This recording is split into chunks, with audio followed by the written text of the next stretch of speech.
En el predio de la FOPE se llevó a cabo la explosión de un cajero automático para demostrar el nuevo sistema de entintado de billetes, con el objetivo de reducir los robos de cajeros. Este sistema cuenta con todas las garantías de seguridad para evitar que los billetes sean utilizados en caso de concretarse un robo. Resultado altamente positivo, en donde lo que nosotros buscamos es la ayuda como encargados de la seguridad interna del país, que esto tenga un resultado positivo en la lucha contra hechos de robos de cajeros y bancos. Comisario, ¿estamos hablando de un nuevo sistema o es un sistema que ya se está implementando en los cajeros automáticos? Bueno, es un sistema que ya se estaba implementando, pero se está perfeccionando de acuerdo a la necesidad de la investigación propia. Entonces, lo que nosotros hoy hacemos es demostrar y dar también conocimiento a la ciudadanía sobre este equipo que para nosotros es de mucha utilidad. ¿La mayoría de las entidades bancarias ya tienen este sistema o hay algunos que falta todavía, comisario? Bueno, están teniendo la mayoría de los entes bancarios, ellos están viendo el resultado positivo que estamos teniendo. Los datos estadísticos nos hablan de que hay una disminución de hechos de robos de cajeros porque conocen de que los billetes entintados no tienen ya validez, entonces es lo que nosotros manejamos y estamos socializando eso con todos. Va a haber una demostración también aquí. Una demostración que es una explosión de uno de los cajeros que está teniendo los billetes entintados y es lo que hoy vamos a demostrar eso y vamos a dar también la explicación de la técnica aplicada y la utilidad que tiene. El procedimiento quedó a cargo de agentes especializados en explosivos, con el acompañamiento de personal de criminalística, que una vez culminado la demostración presentaron los billetes entintados. Se utiliza materiales explosivos, específicamente dinamita en gel. Se utiliza esta característica, este componente explosivo, teniendo en cuenta como antecedente los atentados anteriores que han acontecido en nuestro territorio nacional, específicamente en el periodo del año 2014 y 15, la misma carga propulsora de esta onda expansiva que es suficiente teniendo en cuenta la carga para poder que el estruendo pueda tener la suficiente capacidad de destruir las características, el armaje seguro que cuenta un cajero y poder tener la apertura de un cajero automático.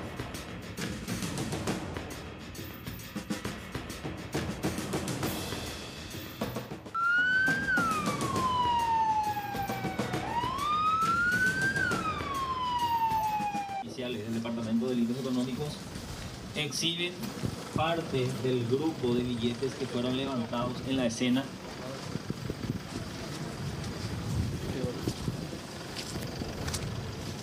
Con la implementación de este sistema, el índice de robo de cajeros automáticos se redujo notablemente, según el informe de la Policía Nacional.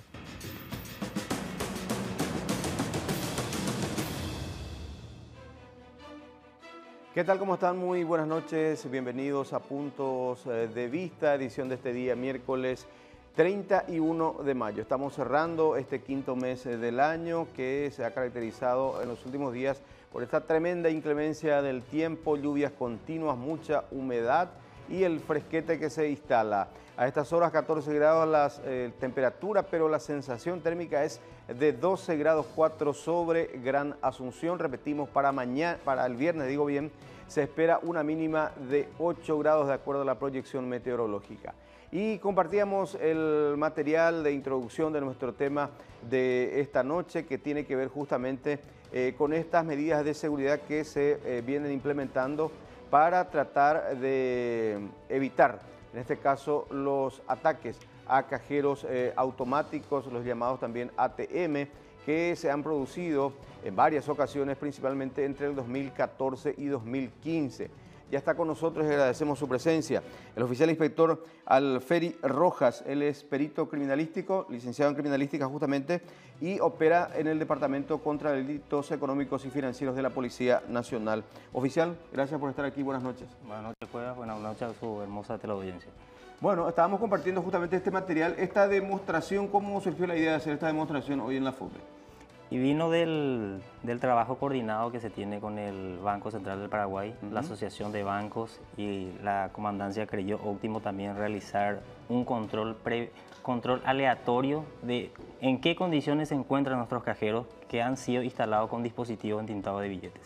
Hay que tener en cuenta que estos ya casi 2 años, casi 6 meses que estos fueron instalados en los cajeros a inicios del año 2015 estos fueron instalados.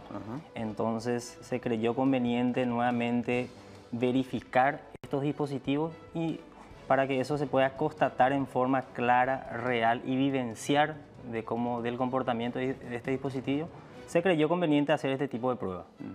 ¿Todos los cajeros actualmente cuentan con este sistema de seguridad? Y para no decirte todo, podríamos hablar del 90%. ¿Pero por qué te hablo 90%? Porque también existe una clasificación del nivel de riesgo. La entidad bancaria, en forma conjunta con la Policía Nacional, hace su nivel de riesgo en cuanto a dónde se encuentran ubicados los cajeros. Entonces, para nosotros decimos un 90% en el sentido que hay lugares que la entidad bancaria y la policía cree que la ubicación de ese cajero es muy seguro en el lugar donde se encuentra. O sea, eso también es algo positivo de las entidades privadas que lograron aportar e instalar este dispositivo de seguridad en los cajeros. ¿En qué consiste concretamente el dispositivo? El dispositivo ya ha entrado en vigencia, ya se han adoptado, se han equipado estos cajeros ya en el periodo 2015. Son dispositivos que se encuentran alojados en la parte interna de los cassettes de las bandejas de los cajeros automáticos, específicamente donde se encuentran aglomerados el grupo de billetes que se encuentran internamente en los cajeros. Teniendo en cuenta que la modalidad delictiva en que esta gente operaban para atentar un cajero automático, ellos utilizaban un explosivo, este explosivo lo detonaban, rompían todo el blindaje de seguridad que tenían estos cajeros y accedían a la parte interna. Con este artefacto que ellos utilizaban... Oficial, porque hay que decir que estos cajeros de hecho tienen cierto mecanismo de seguridad. Sí, por supuesto. Venía contando ya. Sí. Lo que se hace con este dispositivo es reforzar eso. Reforzamos en el sentido por la herramienta que ellos utilizaban para violentar. Entonces, una medida segura que optó tanto la Policía Nacional y que aprobó también las entidades bancarias y financieras es el dispositivo de entintado. Una vez que se rompa ese blindaje de seguridad interna que tiene... Mediante una explosión habitual. Mediante una explosión, entonces toda esa acumulación de tinta líquida que se encuentra blindada en los cassettes entran en contacto con el grupo de billetes que se encuentra en la parte interna de los cajeros. ¿Esa tinta proviene de...? Esta tinta ha sido adjudicada a través de una empresa. Esta empresa pasa por un proceso para verificar el estado primeramente del dispositivo y el estado de la tinta. Esto ya se hizo antes de que se dio inicio a la aplicación, se hizo todo un estudio forense, un estudio de la tinta, de en qué condiciones se encuentra. Y si va a ser, una vez que entre en contacto con el soporte papel, que sería el documento, sería factible o pueda existir una herramienta, un solvente que pueda erradicar o borrar esta tinta. Eso ha sido ya técnicamente comprobado, que no existe un solvente que pueda borrar esta tinta. Es una tinta prácticamente indeleble. Es una tinta indeleble que penetra todos los tejidos del papel y sacarlo sería cortar partes del billete. Acá tenemos una partida justamente. Sí, de muestra, estos son productos de las pruebas de ensayo que se han realizado en el 2015 para el primer grupo de dispositivos que han sido instalados en los cajeros. Estos son la misma cosa lo que se ha constatado hoy. Se realizó la prueba de ensayo, se realizó el levantamiento y vimos que ese comportamiento de la tinta sigue siendo óptimo. O sea, reacciona con las mismas exigencias que nosotros lo habíamos planteado y aplicado con este dispositivo. En síntesis, en pocas palabras, funciona. Funciona, sí. Ya ha transcurrido casi 2 años y medio, sigue siendo efectivo conforme a la exigencia que nosotros estábamos viendo anteriormente. Y de hecho, de acuerdo a las estadísticas, funciona también en el sentido de que han disminuido considerablemente los ataques a estos dispositivos, a los cajeros. Sí, excelente punto de vista, Cuevas, porque en el año 2014 e inicio de 2015 tenemos registrados 28 casos. O sea, perdón, repítame eso. 28 casos de atentados a cajeros automáticos. ¿Entre? 2014 y 2015. De estos antecedentes que te estoy registrando como datos estadísticos, los 2 últimos casos fueron los últimos y estos 2 últimos sí contaban con el dispositivo. El último caso que ocurrió en la zona de Acceso Sur, el último caso que ocurrió en la zona de Mariano Roque Alonso, son los 2 últimos casos que tuvieron también apoyo de dispositivos de seguridad. Se pudo ver cómo operaron los delincuentes y se pudo ver también la reacción de ellos cuando constataron que los billetes completamente estaban entintados.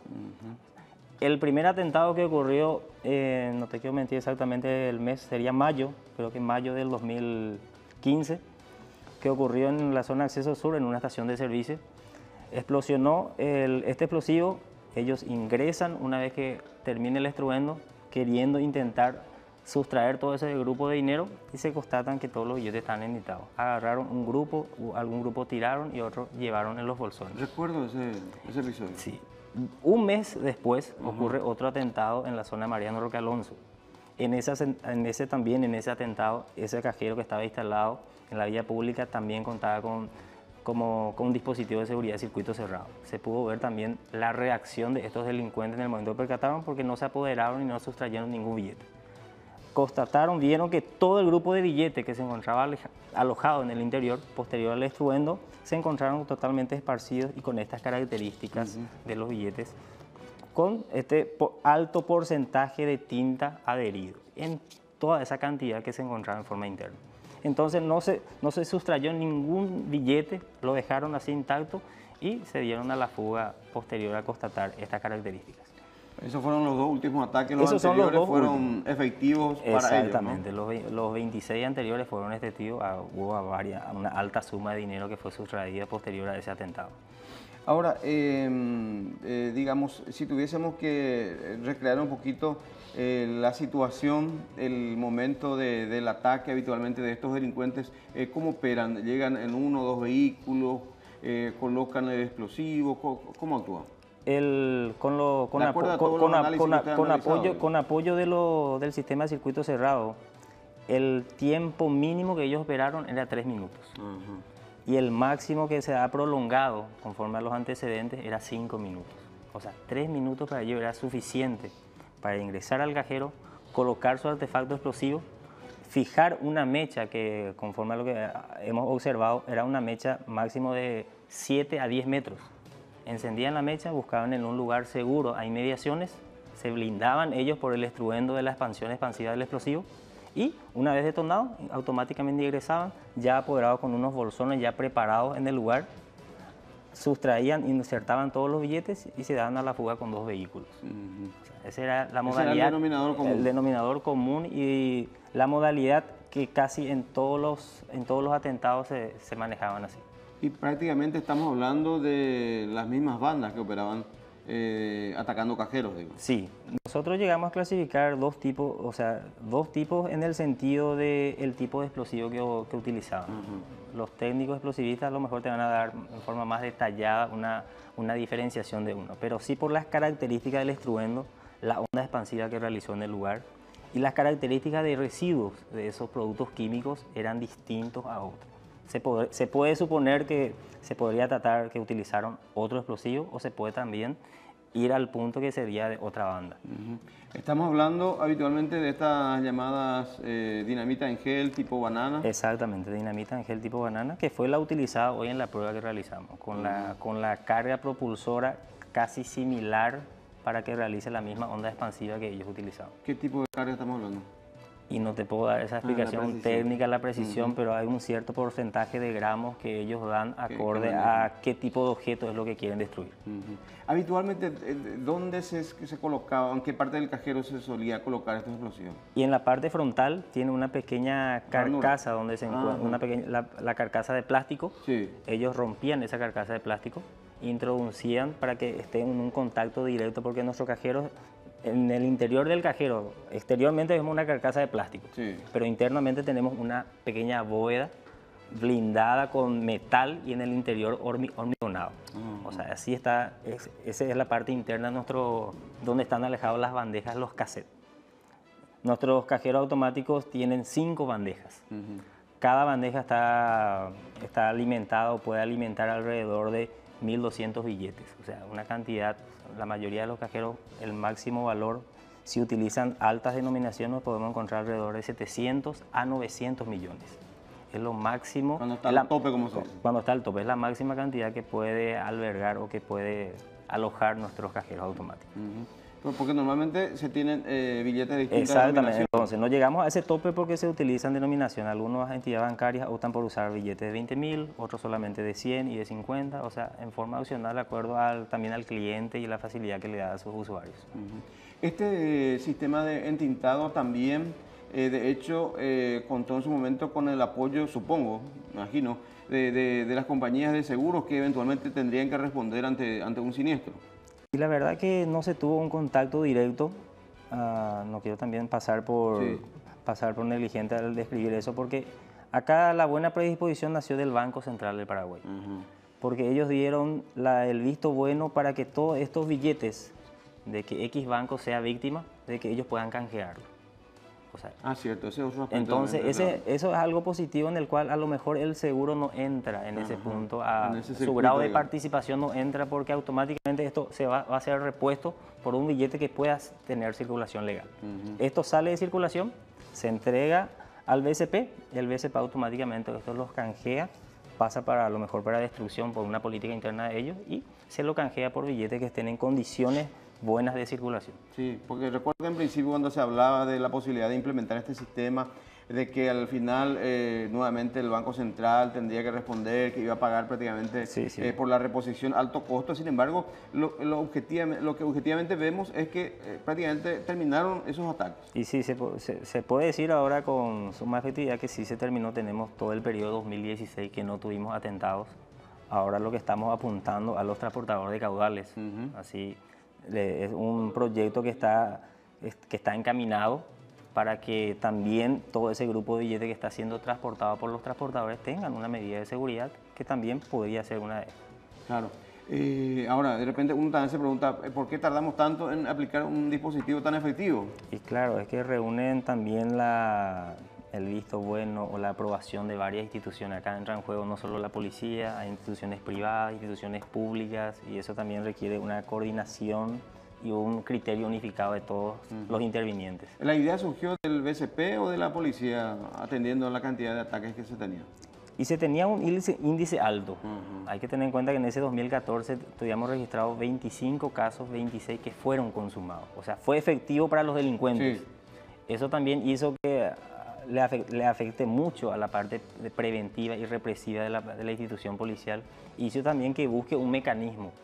Ayudó los convenios que tenemos a nivel tripartito, la unión con nuestros pares de los policías de Mercosur, la unión con los pares de la policía de Europa. O sea, ¿por qué? Porque vimos también en otros países que esto ya sí ha sido aplicado. Eso le iba a y también resultó efectivo en otros países. De ahí también salió también la aplicación, pero la policía de por sí no puede, puede lanzar como un proyecto, pero también requiere de los otros organismos. ¿Cuántos cajeros aproximadamente tenemos a nivel del país, me decía? A nivel país tenemos más de 1000 cajeros, estamos aproximadamente casi 2000 cajeros. Entiendo. Entonces, funciona esto en los cajeros, se demostró nuevamente hoy. La idea es trabajar, me decía, con los transportadores de caudales. Y en ese sentido, también los transportadores de una y otra empresa han sufrido igualmente ataques en distintas zonas. Hay puntos considerados críticos seguramente también ya para la policía. Así mismo. ¿Y qué tipo de medidas se están pensando? Si algo se puede adelantar por lo menos, ¿verdad? Y los últimos puntos que ya por disposición de la comandancia ha salido el tema de las coberturas. Las coberturas lo tenemos en forma jurisdiccional, que cada patrullera tiene la responsabilidad de acompañar, específicamente así como posta, entregar a la zona jurisdiccional aledaña y hacer ese acompañamiento a esos transportadores que están. Y también los horarios establecidos. Ya se ha marcado un régimen de control de los horarios que están permitidos para que circulen y las rutas que van a utilizar. O sea, no utilizar algunas rutas que para nuestro nivel podría ser una zona de riesgo. Y los horarios. O sea, por lo menos de ese punto ya se está aplicando.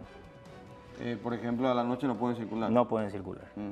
Pero a pesar de esa implementación de coberturas y de instalar patrulleras en sitios estratégicos, ¿se han dado igualmente ataques? Se han dado porque el recurso que tienen para atentar, para realizar todo tipo de atentados, tienen una cantidad tanto de recursos, apoyo logístico y humano que hace también que en el momento se pueda consumar ese hecho que ellos han planificado y que lo operativizan.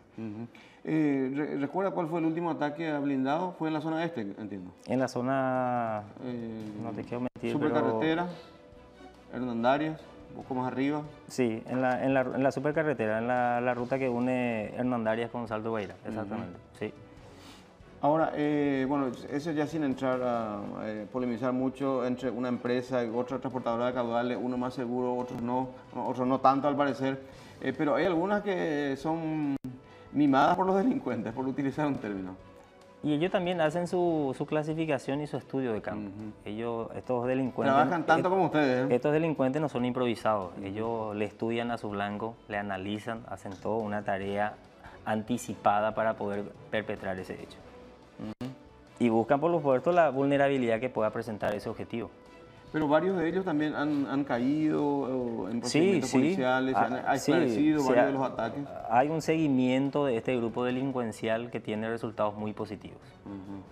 Eso es algo meritorio también, que también los personales de seguridad privada también aportan varias informaciones y datos que ayudan para que la investigación sea positiva.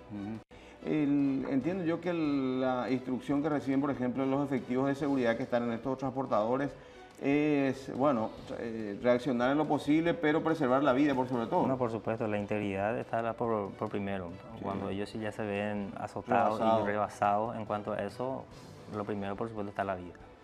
Así mismo.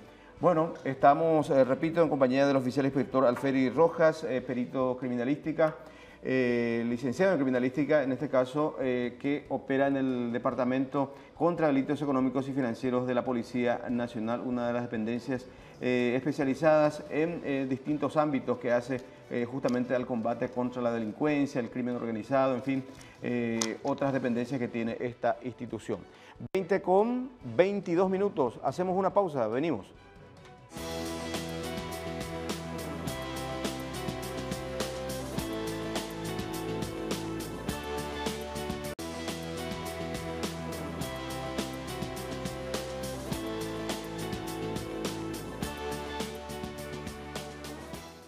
...25 pasaron de las 20, seguimos en nuestro espacio Puntos de Vista... ...hablando de las medidas de seguridad... ...en cajeros automáticos... ...el sistema de entintado de billetes... ...que de hecho está funcionando muy bien como medida de seguridad... ...como medida preventiva. Oficial, también se había generado ciertas dudas... ...o incluso de repente en la actualidad... algunos comerciantes, cuando apenas ven una pequeña mancha en el billete, ya se reservan para aceptar ese billete. Eso tampoco es tanto así, entiendo yo, o tampoco debería ser así. Sí, así mismo, Cuevas. Eso es difícil también que la información llegue a todos de la misma manera. Es difícil, entonces... Una cosa es que me pasen un billete así, ¿verdad? Evidentemente este tipo de billetes no...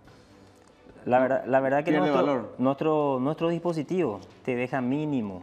Este, por ejemplo, es el billete que tuvo contacto con la tinta en menor porcentaje. O sea, este es la mínima característica que nosotros podemos observar de adhesión de tinta sobre un soporte de papel, o sea, sobre un billete. Hay que tener en cuenta que esta tinta siempre lo vamos a encontrar en los extremos. ¿Por qué te digo en los extremos? Eso es importante para los comerciantes también. Siempre lo vamos a encontrar porque la tinta está acá arriba. Esa tinta que va a sufrir una rotura en el momento de ese estruendo, o sea, producto de ese estruendo. Porque el billete está en la caja, está en esa posición, ¿no? En esta posición. Así, un grupo de billetes está en esta posición y acá tenemos nuestro dispositivo de entintado. Esto es una sustancia altamente líquida, altamente diluyente, y el papel tiene un alto porcentaje de algodón, lo que le hace altamente absorbente. Un mínimo contacto penetra en alto porcentaje. Le va bañando por eso. Le va bañando en un alto porcentaje. Entonces eso hace que siempre lo encontremos en los extremos. Siempre. Y hubo esa confusión, cierto lo que mencionó, hubo esa confusión, muchos locales comerciales, sí, locales comerciales, autoservicio, estaciones de servicio, rechazaban a sus clientes, tenían alguna pintura, ya sea tintura yodo, esmalte, alguna pintura, algún escrito, porque era la coloración roja, ya por el temor ya evitaba efectivizar una operación con ese. ¿Esa coloración siempre es roja? Siempre va a ser roja, es la tinta habilitada.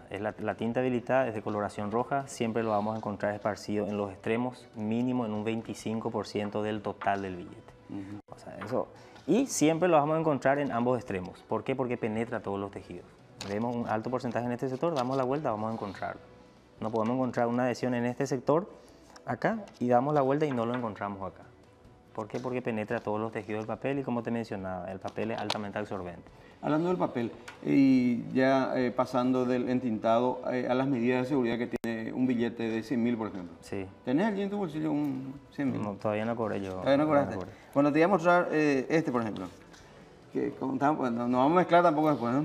Sí, podemos llevar para una prueba también posterior. Bueno, nuestros billetes, para decirte una reseña rápida, sí. Nuestros billetes de 100, de 50 y 20 en el 2011 fueron galardonados.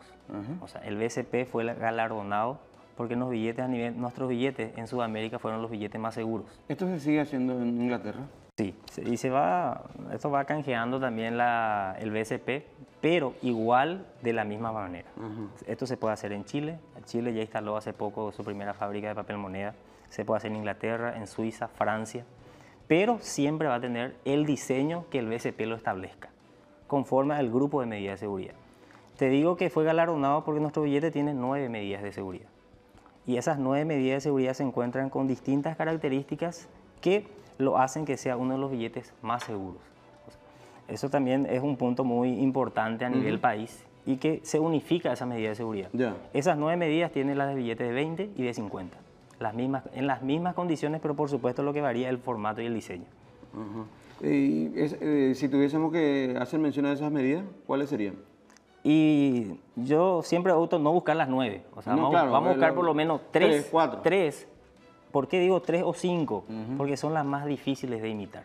¿Y por qué son más difíciles de imitar? Porque el propio papel ya trae consigo en sus tejidos, que es la famosa marca de agua. O sea, ya habrás visto, algunos agarran el billete, ven y hacen esto. ¿Qué es lo que buscamos ahí? O con esa luz. O con la luz UV, por ejemplo. O sea, con esto lo que buscamos es el diseño de San Roque González de Santa Cruz en este sector, que es un diseño de marca de agua. Pero ese diseño debe ser claro, debe ser bien nítido. De modo de observar la imagen clara de San Roque. Esa misma cosa ocurre con billetes de 20 y de 50.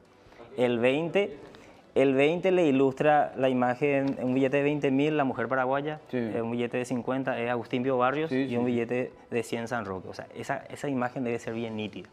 En los falsos encontramos una imagen, imita la imagen, pero no es clara. Y es borrosa. Es borrosa, no es nítida, el contorno de su rostro no es claro. O sea, eso ya es llamativo. Nosotros vemos una imagen bien clara, sus contornos son bien definidos y eso hace que veamos una buena calidad de impresión. Me permití un ratito, vamos a seguir hablando de este tema, porque tenemos una comunicación telefónica con el fiscal, del fiscal adjunto, en este caso de la Unidad Antidrogas, Marco Antonio Alcaraz. Doctor, buenas noches, gracias por atendernos. ¿Cómo le va? Muy buenas noches, Silvio, y a la audiencia. Gracias, doctor. Queríamos tener justamente una posición de la Fiscalía Adjunta Antidrogas respecto a la situación que afecta, en este caso, al agente fiscal Isaac Ferreira, removido del cargo del jurado de enjuiciamiento. Sí, efectivamente, Silvio, y para poner un poco en contexto a la audiencia, que probablemente no tenga toda la información o no tengamos todo el mismo nivel de información, Isaac Ferreira es uno de los fiscales que tiene mayor productividad. El año pasado tiene la mayor cantidad de condenas en número de personas, tiene condenas de estructuras criminales completas, con comiso de estancias, está en otras causas donde hasta ayer estaba en un juicio oral, hoy también ya no puede participar del juicio, está procesando, acusando al crimen organizado, no solamente en la parte de la mafia, sino a las estructuras del Estado que le sirven de soporte, a policía, a funcionarios de INAC. O sea, es una persona que está luchando contra el crimen organizado. Y a nosotros nos desanima a comunidad y como institución que las personas que tienen buena gestión reciban este tipo de sanciones, que nosotros somos respetuosos de la institucionalidad, no pretendemos alterar el orden o las decisiones del jurado de enjuiciamiento, pero tampoco podemos compartirla, tomando en cuenta que la destitución se da a consecuencia de una intervención que le cupo al doctor Ferreira cuando estaba desempeñando funciones en Villa Ayes en el año 2008. Es decir, que la causa por la cual fue destituida es una causa que hace 8 años tiene su inicio en el jurado de enjuiciamiento y que en el año 2016 concluye con la remoción y actualmente en el día de la fecha con la notificación de la remoción. Esto afecta de sobremanera y nos impacta de manera negativa porque no es solamente por la persona de Isaac Ferreira, sino que nosotros tememos por la entereza y la integridad que necesitan los fiscales y justamente las personas como Ferreira, como Isaac Ferreira, que que tiene esos atributos son destituidos. Entonces eso nos deja un poco mal parados y debilita la institucionalidad con que el Ministerio Público afronta la lucha contra el crimen organizado. O sea, estamos hablando de un agente fiscal bastante activo, productivo, que combate frontalmente, así como usted dice, al crimen organizado y sin embargo es premiado, entre comillas, por la destitución por el jurado. Sí, así mismo, es así mismo. Es el contexto, tal vez la causa en la cual toda la gestión de los fiscales es auditable y pueden tener errores, ¿verdad? Pero lo que tenemos que medir también es no solamente los errores, sino los aciertos y su posición que tiene contra el crimen organizado. El Paraguay se está constituyendo últimamente en base a operaciones.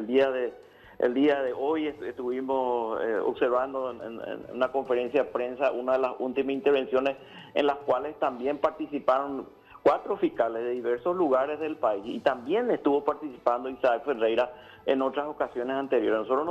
Estos fiscales son gente que está enfrentando con valentía e integridad y necesitamos que los demás organismos del Estado comprendan la labor que estamos desempeñando y tomen en cuenta esa situación y no solamente una cuestión puntual de una denuncia que yendo un poquito más al fondo de la cuestión, como le señalé, es una denuncia del 2008 que actuaron, Isaac Ferreira actuó en un periodo corto de tiempo y después vinieron otros fiscales que tomaron o no tomaron la misma decisión de Isaac, ¿verdad? Y solamente Isaac Ferreira fue destituido. Por mencionar esa causa, tiene como base una investigación de invasión de inmuebles, hoy en día tiene un requerimiento conclusivo del Ministerio Público en el sentido que se dio la desestimación, o sea, Isaac Ferreira actuó correctamente.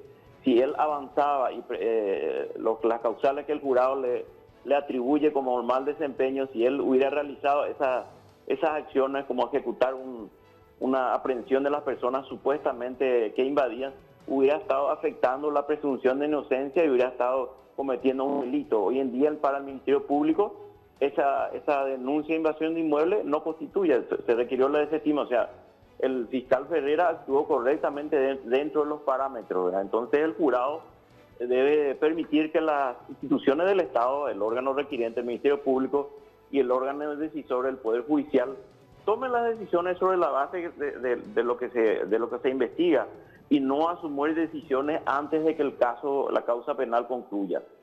Y en esto también se prestó la Corte al confirmar la salida del fiscal, doctor. No, en realidad la Corte lo que administrativamente tiene que hacer es tomar registro de razón, comunicar a la Fiscalía. Claro, el jurado se encarga de notificarle de manera personal al afectado y la Corte lo que tiene es tomar razón, registrar eso, declarar vacante el cargo y comunicar a Fiscalía General de la situación del enjuiciado, ¿verdad? Eso es formalmente, ¿verdad? El jurado es un órgano que está integrado, sí, por 2 ministros de la Corte dentro de su colegiado, ¿verdad? Ahora lo que nosotros, o en realidad ya el fiscal, el doctor Ferreira lo que va a hacer es plantear los recursos que correspondan contra las decisiones del jurado, ¿verdad? Y ahí sí va a haber una instancia en la cual vamos a poder recurrir al Poder Judicial en el colegiado de la Corte Suprema de Justicia, ¿verdad? Pero un mensaje sin dudas nada alentador para los agentes del Ministerio Público. Está siempre el jaque permanente en ese sentido. Y sí, lo que genera es que el fiscal haga solamente lo que va a generar, no solamente en los demás, el mensaje es que hagamos hasta cierto punto las cosas siempre y cuando no afectemos a estructuras superiores. Cuando afectamos a estructuras superiores, sí, tenemos que tener todos los recaudos y ser muy cuidadosos con nuestro accionar. Eso es lo que genera que tengamos fiscales que no asuman, que no tomen decisiones, fiscales timoratos, y eso es lo que no necesita el país, y menos en este momento de que se está hablando de estructuras del crimen organizado que vienen de México, que vienen de Brasil, que se están afianzando, que están conformando y están invadiendo no solamente desde el punto de vista de estructuras criminales, sino están invadiendo y permeando a estructuras del Estado. Esto que yo les estoy señalando está comprobada con la gestión del Ministerio Público. Nosotros tenemos casos de, precisamente el fiscal Ferreira y los demás colegas que están trabajando en la unidad, tienen casos de acusados, condenados, juicio oral contra policías, funcionarios de DINAC, contra miembros de la Senat, contra miembros del Ministerio Público. O sea, son personas que están desempeñando una labor importante en la lucha contra el crimen organizado. Sí, señor. Gracias por su tiempo, doctor, muy gentil. Buenas noches. No, muchas gracias por usted, por el espacio. Agradecemos al fiscal adjunto Marco Antonio Alcaraz y esta decisión que afecta directamente al doctor Isaac Ferreira. Hacemos una pausa, ya venimos.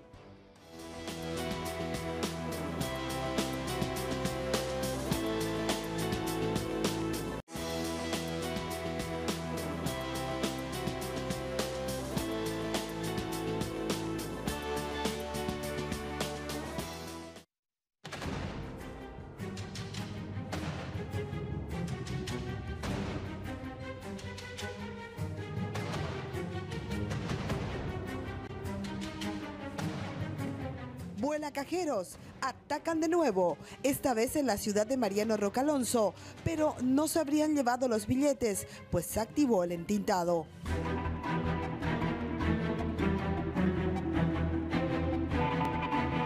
Los delincuentes llegaron al cajero automático instalado en una farmacia en el kilómetro 17 de la ruta Traschaco, en el barrio Concordia de la ciudad de Mariano Roca Alonso. Según las imágenes de circuito cerrado, los mismos llegan a bordo de una camioneta Hyundai Tucson a las 23:43 y 17 segundos, de la cual descienden 5 hombres con armas cortas y largas, el rostro cubierto. Una moto los escoltaba. A las 23:43:21 segundos se acercan al ATM e instalan el explosivo. A las 23:44 y 40 segundos, las cámaras del interior del local registran el momento en que la misma vuela en pedazos.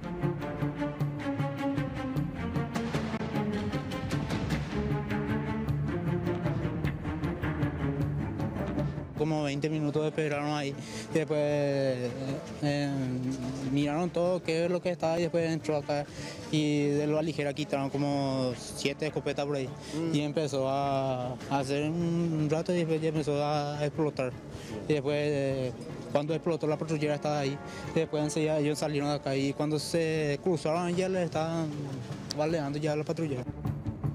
Según el jefe de la comisaría, patrulleras que estaban apostadas en el cruce Remanso a escasos 30 metros fueron alertados con la explosión y presurosos fueron al sitio. Aparentemente, uno de los delincuentes oficiaba de campana y los alertó. Con disparo ya no recibieron ya. Ahí no tiramos debajo de la patrullera. ¿Debajo de la patrullera? Sí, debajo de la patrullera. ¿Eran cuántas personas aproximadamente? Nosotros 5 o 6 con armas largas ya avisamos desde allá. ¿Dónde estaban ubicados ellos? ¿Usted no respondieron el ataque? No, ya no podemos porque en la rotonda ya con armas, con proyectil no recibieron ya. En la patrullera estaba acá en la rotonda y cuando divisaron ya rápidamente fueron 7 personas más buenas. Por suerte creo que no llevó nada. La patrullera siempre está acá en la rotonda y todo fue muy rápido. Acá estaba hablando con el guardia cuando se bajaba acá la camioneta ya. Los malvivientes abandonaron la camioneta Tucson, la cual fue robada el 22 de mayo en la vía pública. Otro rodado los habría rescatado, quien cubrió la huida, arrojando los clavos Miguelitos.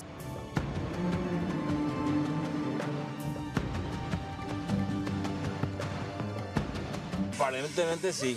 Clavo Miguelito. ¿Eh? Dos, 3 patrulleras. Ahora ya, arranca Clavo Miguelito, ahí está. Acá abandonado el vehículo. Acá se abandonó el vehículo. Esta es una marca de ATM procedencia brasilero, que el grosor del ATM es mucho más resistente que los demás cajeros automáticos. Por eso se quedó en esta forma. O sea, la destrucción no fue total entonces. Así mismo. ¿Quedó todo dentro o no? O sea, los billetes quedaron todo dentro. No como en casos anteriores donde fueron prácticamente totalmente destruidos el ATM. En esta ocasión prácticamente no salieron afuera los billetes.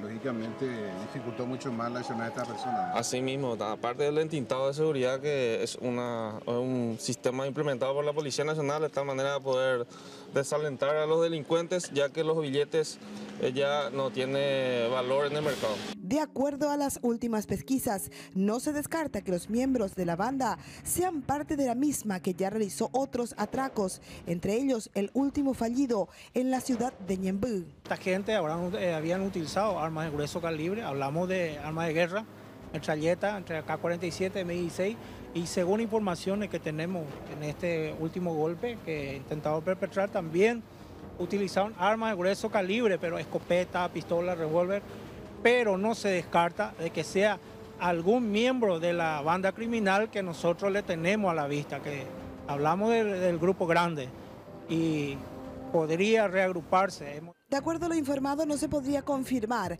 hasta entrada la tarde si los delincuentes llegaron a alzarse con algún monto del cajero. En el sitio quedaron más de 420 millones de guaraníes en billetes de 20.000 y 100.000. Bueno, compartíamos justamente este material de archivo oficial. Este fue uno de los últimos ataques a un cajero prácticamente, en Roque Alonso. Fue el último caso registrado en la ciudad de Roque Alonso. Donde se activó plenamente el sistema. Donde se vio la efectividad de este dispositivo y también doblemente efectivo en el sentido que ahuyentó a los delincuentes. Aquella vez veíamos imágenes, dejaron todos los billetes esparcidos. Ellos observaron y ahí mente abordaron su vehículo y se dieron a la fuga. Bueno, retomamos nuestros billetes. Sí. Me hablaste ya de una de las medidas. Dos más te pido y después hablamos de otras documentaciones. Luego el hilo de seguridad. Sí. El hilo de seguridad que está dentro del billete. En forma ventanillada. En forma ventanillada se describe porque una parte está afuera y la otra parte está por dentro. Esto en la parte interna tiene un diseño bidimensional. Ese diseño bidimensional lo vamos a poder observar realizando un movimiento del billete. Movemos el billete y la parte interna de este hilo de seguridad tiene un pequeño movimiento del diseño que presenta en la parte interna. O sea, un movimiento bidimensional que le hace que sea una cinta de seguridad difícilmente imitada o que se pueda reproducir con esas características, lo que le hace muy seguro. Y la otra característica, dos características que te puedo citar. El intaglio, que lo percatamos a través del tacto, con la yema de los dedos pasamos por las características donde están los diseños de mayor tamaño, donde dice Banco Central, con la yema de los dedos nos percatamos que es algo poroso. O sea, las características de la tinta hacen que tengan una impresión en alto relieve.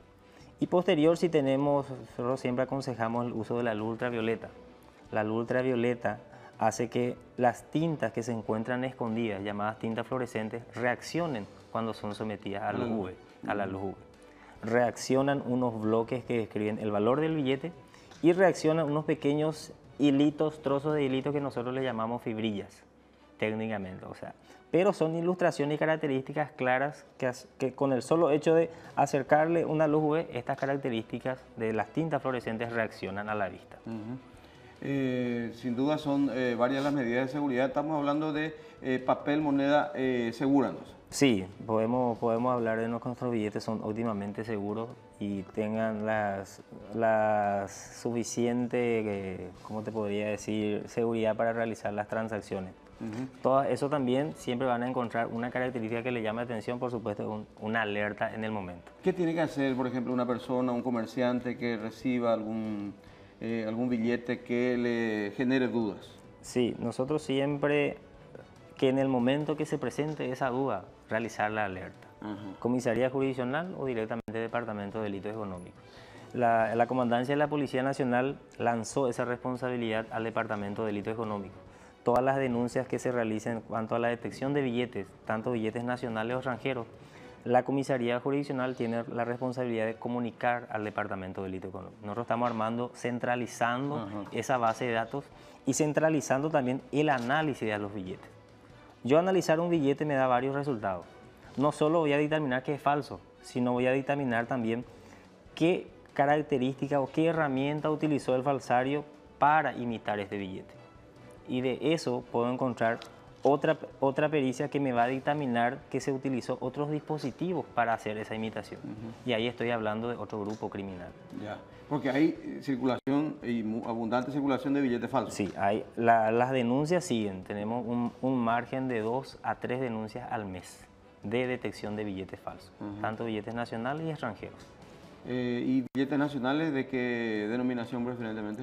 Y el mayor índice apunta a los billetes de 100.000, el mayor índice, pero no se descarta, siguen también estadísticamente en menor cantidad los de 50 y de 20.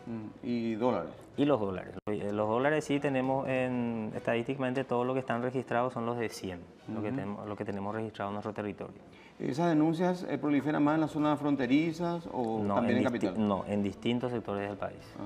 Se centraliza, no podríamos decir, porque encontramos en todas las zonas. En mayor porcentaje sí encontramos en las zonas fronterizas y en la capital, pero no dejan de circular y no dejan de haber denuncias y las detecciones en otras ciudades aledañas y otros departamentos del interior del país. De los billetes pasamos rápidamente a otras documentaciones, tarjetas de crédito, débito. ¿Qué podemos comentar al respecto, Vicente?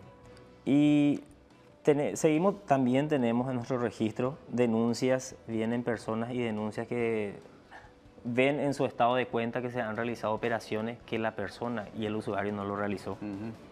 Hay que tener en cuenta que el uso de la tarjeta es intransferible. Cada persona debe no solo ser el único en utilizarlo, sino también tenerlo en forma segura a la hora de realizar una operación. Nosotros tenemos ejemplos claros de personas que visitan estaciones de servicio, locales comerciales y dan su tarjeta para que realice la operación a través de un POS, una terminal, pero ellos no observan la operación que realiza esa persona. Cualquier funcionario desleal de X entidad o X empresa puede copiar la información que tiene externamente, como también copiar la información que tiene la banda magnética. Eso se puede copiar. Y de ahí nace la clonación de tarjetas. O sea, si uno pierde de vista la operación de que realiza una persona, uno puede ser víctima de una clonación de tarjeta.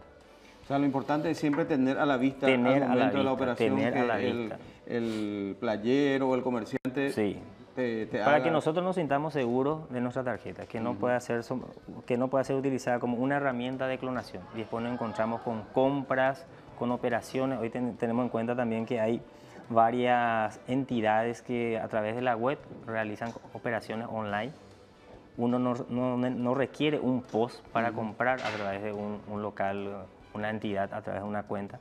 O sea, necesita solamente los datos externos, que son estos que tenemos visiblemente en una tarjeta, y la numeración que le identifica la numeración secreta de la tarjeta. Sí, ¿podemos mostrar pasivamente? ¿Decía la numeración? Nuestra tarjeta tiene 16 dígitos externos. Estos 16 dígitos identifican a la procesadora, identifican a la entidad, ya sea bancaria, financiera o cooperativa, que emite la tarjeta, y los últimos dígitos al portador, al usuario. Atrás, o sea, acompañan esto el nombre del titular, el nombre y una fecha que le da vigencia a la tarjeta. En la parte posterior tenemos la banda magnética y debajo de la banda tenemos 3 dígitos. Esos 3 dígitos es una numeración de seguridad de la tarjeta. Existen varias páginas web que varios locales comerciales pueden realizar la operación y la transacción con tarjetas, sin necesidad de llegar a una terminal o un POS. Y con estos datos, con estos 16 dígitos, con los datos del usuario y con estos 3 dígitos son suficientes para yo realizar una compra. Entonces, ¿qué puede hacer un funcionario desleal o una persona con fines fraudulentos? Agarra un aparato telefónico, saca una foto en la parte frontal y en la parte de atrás. Ahí estoy teniendo los datos, los 16 dígitos, la vigencia de la tarjeta, el nombre del portador y la numeración secreta. Entro en una página, realizo una compra y yo, portador, veo después mis extracciones y mis detalles de cuenta de una compra que yo no la realicé. Bueno, mucho cuidado entonces. Sí. Gracias, oficial, por el tiempo. Hay mucho todavía de qué hablar, así que vamos a tener una próxima ocasión. Gracias por tu tiempo. Vale, pues, excelente. Bueno, buenas noches. Cerramos Punto de Vista, pero ustedes continúan en C9N informándose.